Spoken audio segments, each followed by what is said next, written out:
This video we're going to discuss one of the searching algorithms called binary search. Before we start the discussion, you will see that this algorithm is something that we actually use in real life. When you are looking for a word in a dictionary or you're looking for a definition in an encyclopedia, you go to those books, if you still have a printed dictionary or a printed encyclopedia, and based on the order of the dictionary or the encyclopedia, you know pretty much where the word or the definition that you're looking for is going to be. In other words, you're relying in two facts. You're relying on your knowledge of the English alphabet. You know how words are alphabetized in order from A to Z. And also, you're relying on the knowledge that given a particular word that you want to find or a particular definition that you want to find, you pretty much know based on the order of the English alphabet where to start looking for. And so you're going to see how this goes. So the steps for the binary search are as follows. The first step is you're going to take your collection, which typically is an array because we're going to need to have indexes. You find the middle element. So in an array, this is very simple because you can calculate how many elements you have on the array, divide the numbers of elements by 2, and that will tell you the index of the middle element. If you look at what I have written before, I have written a large collection of data of words all in capital letters, and of course because they are alphabetized, all the words will start with A are at the beginning, and then B, C, D, etc. Toward the middle we're going to find the words that start with M, and of course toward the end we are going to find the words that start with Z.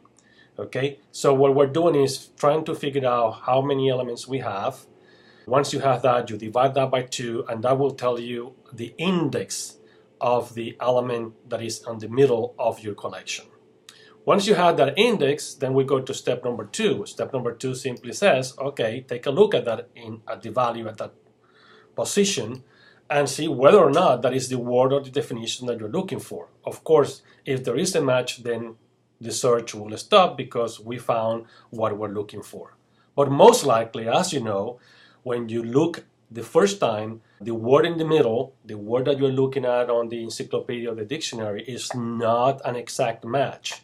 And then you have to take a second step and decide in which direction you're going to go. So again, if there is a match, the algorithm, the technique will stop. We're done, we found it. But if there is no matches, then we need to decide which of the two halves in the collection we're going to search. What does it mean? Again, look at what we're having here and look at the example. So I have, let's say, 350,000 words. It's the normal size of a dictionary, 350,000, all in capital letters. Let's not consider lowercase words. And let's say that I'm looking for the word today. Okay, so what I'm going to do is I'm going to take my collection, which is sorted from A to Z. I'm going to look at the value in the middle of my collection, and most likely it's going to be a word that starts with M. Okay, well, that is not a match for the word that I'm looking for, which happens to be today. Okay, but now, because I know that my collection is sorted, I need to decide which of the two halves is most likely to contain the word today. Is the word today going to be in this first half? Is the word today going to be found in this half that has words that start with A up to words that start with M? Well, obviously, the answer is no. Today is not going to be in that half. Today is most likely to be on this half because in this half we have all the words that start with M through, all the way through, all the words that start with Z. And if I'm looking for a word like today, today is most likely to be somewhere in this section. So that's step number 4, deciding which half of the collection I'm going to search. And now that I have made this decision, I can ignore then this half. I can ignore all the words that start with A all the way to the words that start with M. Okay? Essentially, all the words that start with A through all the words that start with L, right? So What do I do now with the half that is left? I simply repeat the process. In other words, I'm going to find the middle element. I'm going to see if the middle element is a match. And if it's not, then I need to decide which half I'm going to use for my next iteration. So let me copy here what we have and reflect the decision that we have made. The decision that we have made is that now I'm going to use the second half, words that start with M, all the way through words that start with Z, and then the middle word probably will be words that start with S. And now I have a new problem, but this new problem is half of the size of my original problem. I have eliminated, okay, half of the words in my encyclopedia or my dictionary. Today is not going to be in among those words. So now, repeat the process. Go to the middle. Those are the words that start with S. Okay, of course that's not going to be a match for today. And then now I need to decide which of the two half I'm going to use next. Is today going to be in the section of words that start with M all the way through words that start with S? The answer is no. Today is likely to be in this half, words that start with S all the way through words that start with Z. And now I repeat the same process. Okay, so let me copy and paste what I have originally, but now I'm going to say, oh, now I'm going to go all the way from words that start with an S all the way through words that start with a Z. And again, by doing this, I'm going to figure out that the words in the middle is probably words that start with V. So, in this second step, one more time, I eliminated half of the data that I started with.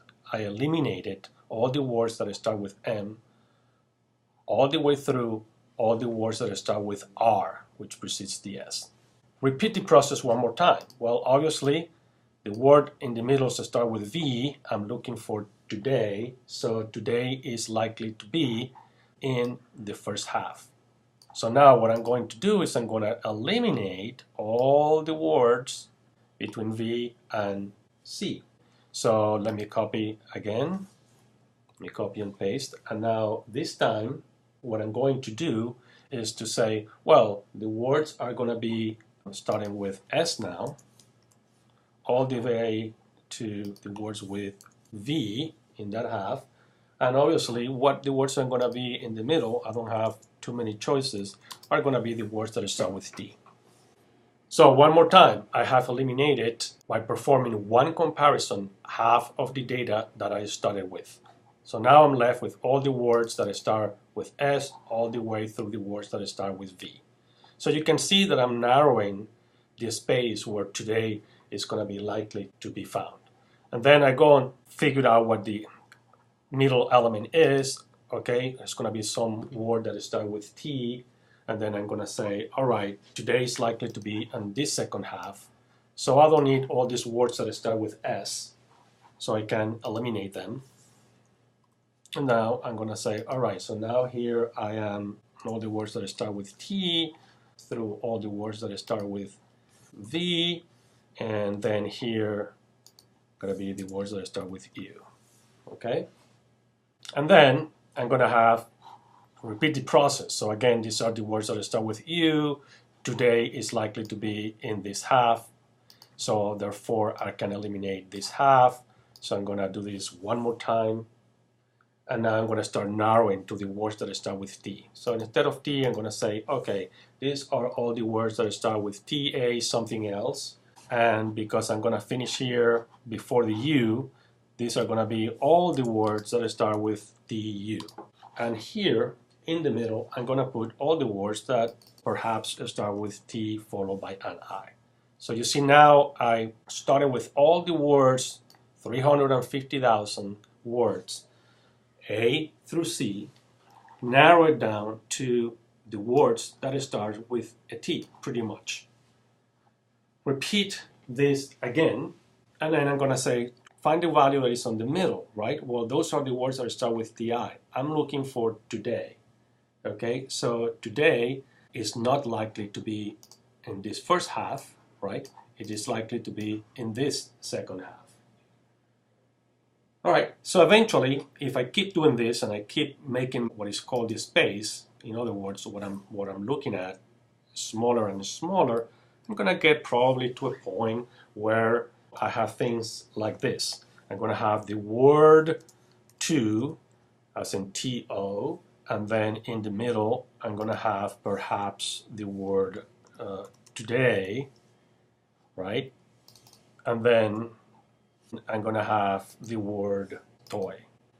Last iteration of the algorithm, find the middle value. The middle value happens to be today. Does that match the word I'm looking for? Yes, I found the word, I know what it is.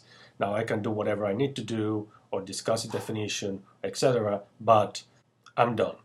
Now, the other likely outcome is that I keep narrowing this space. So this space is going to be getting smaller and smaller and smaller, as you have seen. At one point, I'm going to be left with only one word.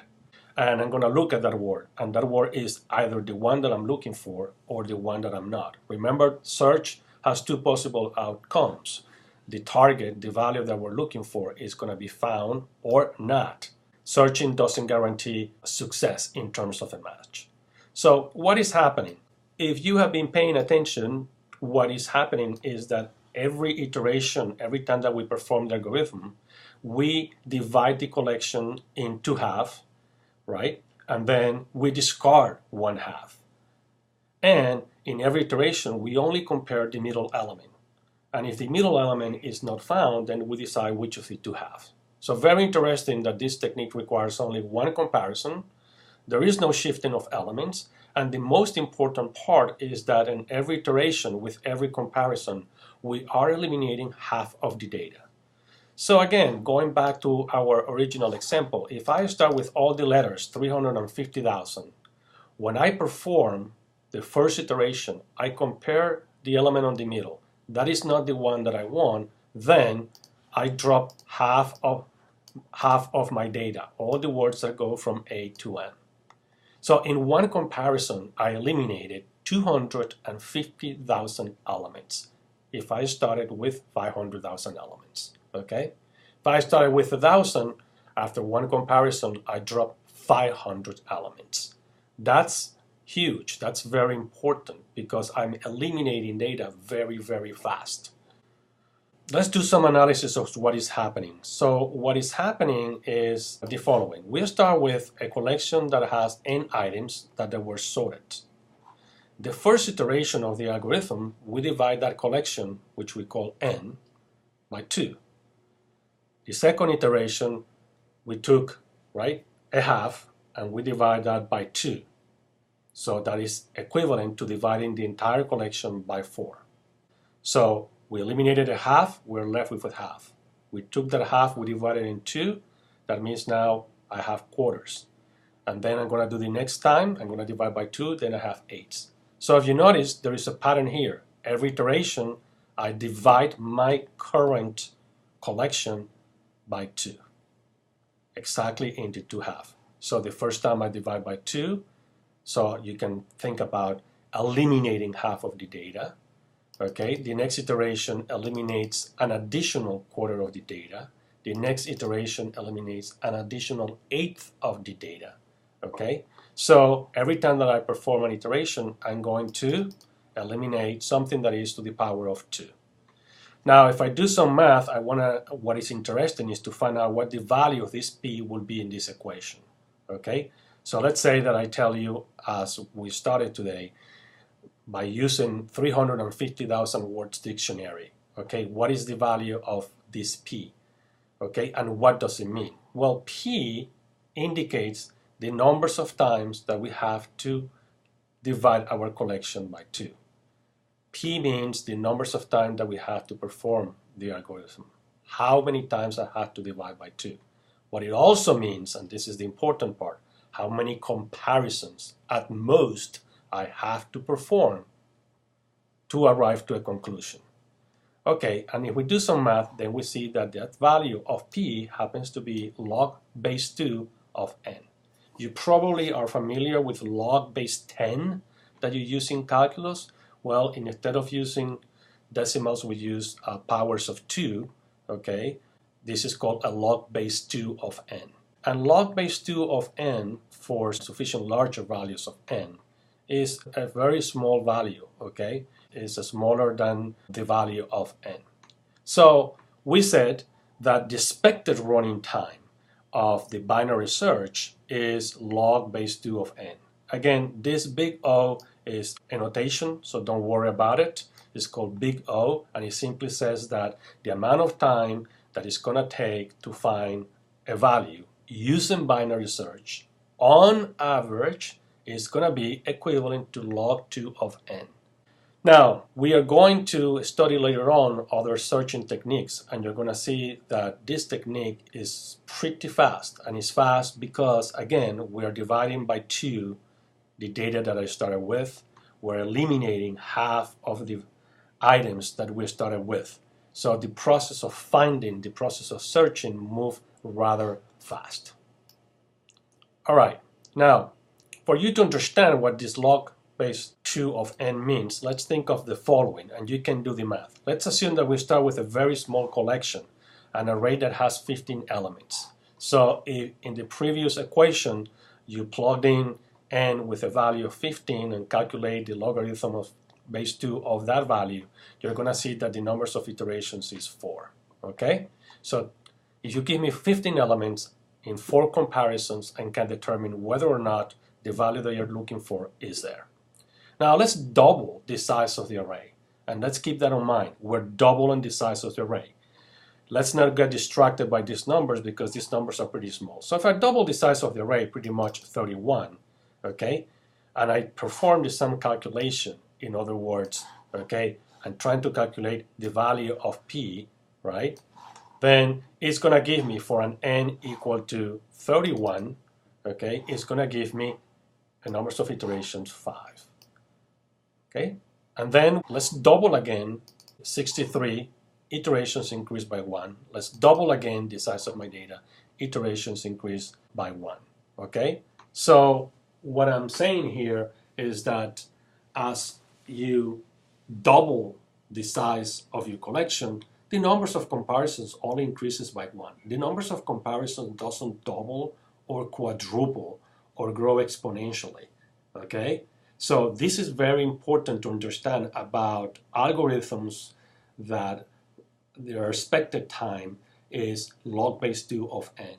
As you double the size of the data, you don't double the numbers of comparisons or the numbers of iterations of the algorithm. It just simply increases by 1. That's a very powerful thing for these algorithms, which are log base 2 of n.